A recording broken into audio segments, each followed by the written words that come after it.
সুন্দর ভক্তের সঙ্গে কি করলে? অভিনয় করলে।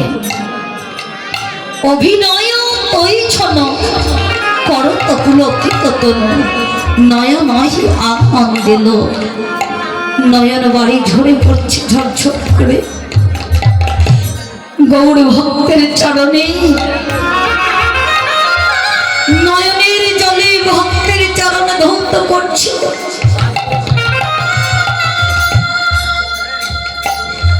কেন করছে?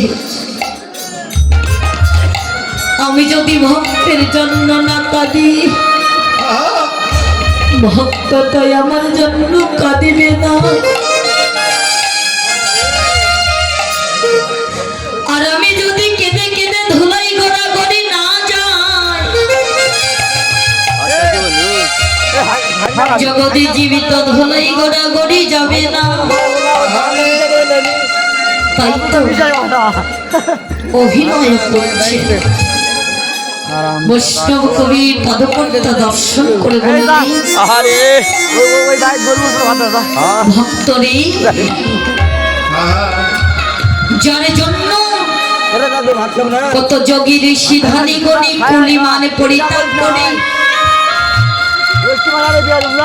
পথের মাঝে গিয়ে বসে আছে,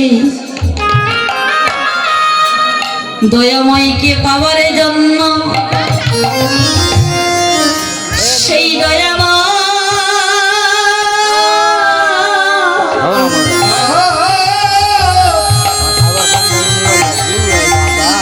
আমাদের সঙ্গে সঙ্গ করিবার জন্য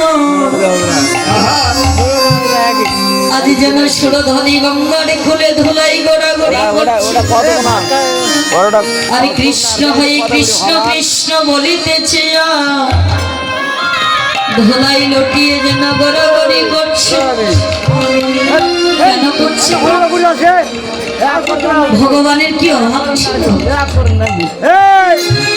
আর অভাব না থাকলে তো আমরা কেউ কোনোদিনই কাঁদি না ভগবানের কাছে। ভগবানের কোনো অভাব ছিল না। অভাব হলো ভক্তকে উদ্ধার করিবে, জগতে জীবিকে তারাইবে এই নামে দিয়ে। তাই তো আজ যেন ভক্তের মাঝে এসে দাঁড়াইয়েছে। বৈষ্ণব কবি পদকর্তা বললেন, ওরে অন্যায় অন্যায় অবতারে পথে নানা